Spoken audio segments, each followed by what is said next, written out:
धरानका पहिलाका मेयर अहिलेका माननीयजी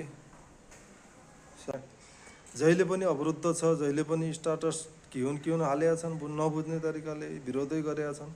विरोध गर्नु ठिक हो, खबरदारी गर्नु ठिक हो, नराम्रोलाई नराम्रो भन्नै पर्छ, किनभने खबरदारी गर्नु भने प्रतिपक्षको एउटा नियम नै हो, जसको पनि मिडियाले पनि गर्नु पर्यो, जनताले पनि गर्नु पर्यो। तर तपाईँ बिना कामको खबरदारी गरेर राख्नु भएको छ।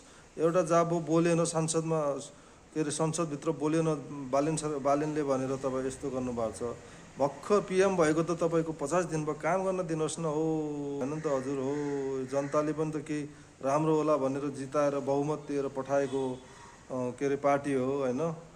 तपाईँ त्यस्तो गर्नुहुन्छ, तपाईँकोतिरको त्यो जिताएको जनता पनि पागल भइसक्यो होला, यो मान्छेलाई किन जितायो होला भनेर खालि फ्या गर्नुभएको छ होइन। खबरदारी तपाईँले गर्नै पर्दैन कि जनताले तानेर फाल्छन्। देख्नु भने त्यत्रो आन्दोलन पुरानो पार्टीलाई कसरी तानेर फालेको हुन्, बालेन होस् के रवि होस्, जुनसुकै पार्टी होस्, अब जनता सबै बाटो भइसक्यो हेर्नुहोस्। तपाईँ काम गर्न दिनुहोस् कि 50 दिन भयो भर्खर आएको बालेन सरकार भनेको। अब यस्तो पाराले के हुन्छ त। अनि आज पनि तपाईँले संसद अवरुद्ध गर्नुभएको छ। शरम संस्कृति पार्टी भनेको छ, तपाईँले धेरै राम्रो काम गर्नुभएको छ, सबैले हाई गरेकै छौँ त तपाईँलाई, नराम्रो कसले भनेको छ त। जतिखेर पनि खुट्टै तान्ने काम गर्नुहुन्छ, हात समाउने काम गर्नुहोस् न, नयाँ नयाँ मिल्नुहोस्। तपाईँलाई पनि सहकार्य गरेकै छ, उपसभामुख दिएकै छ त तपाईँलाई पनि त।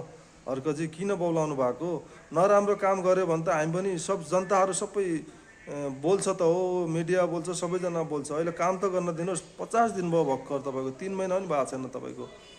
त्यही भएर केही भन्नु होला हो, यो हर्कजीको अलि हरकतै राम्रो लागेन, कमेन्ट गर्नु होला त कस्तो लाग्छ तपाईँलाई। जहिले पनि अवरुद्ध छ, जहिले पनि स्टाटस के हुन् हालेका छन्, नबुझ्ने तरिकाले विरोधै गरेका छन्।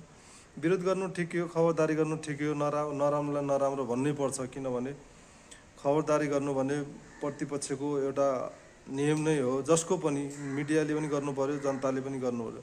तर तपाईँ बिना कामको खबरदारी गरेर राख्नु भएको छ। एउटा जब बोलेन संसदमा, के अरे संसदभित्र बोलेन बालेनले भनेर तपाईँ यस्तो गर्नुभएको छ। भर्खर पिएम भएको त तपाईँको 50 दिन भयो, काम गर्न दिनुहोस् न। हो होइन त हजुर, हो जनताले पनि त केही राम्रो होला भनेर जिताएर बहुमत दिएर पठाएको के अरे पार्टी हो होइन।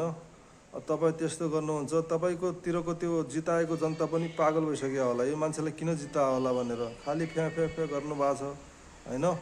खबरदारी तपाईँले गर्नै पर्दैन कि जनताले तानेर फाल्छन्। देख्नु भने त्यत्रो आन्दोलन पुरानो पार्टीलाई कसरी तानेर फालेको हुन्, बालेन होस् के रवि होस्, जुनसुकै पार्टी होस्, अब जनता सबै बाटो भइसक्यो हेर्नुहोस्। तपाईँ काम गर्न दिनुहोस् कि 50 दिन भयो भर्खर आएको बालेन सरकार भनेको। अब यस्तो पाराले के हुन्छ त। अनि आज पनि तपाईँले संसद अवरुद्ध गर्नुभएको छ।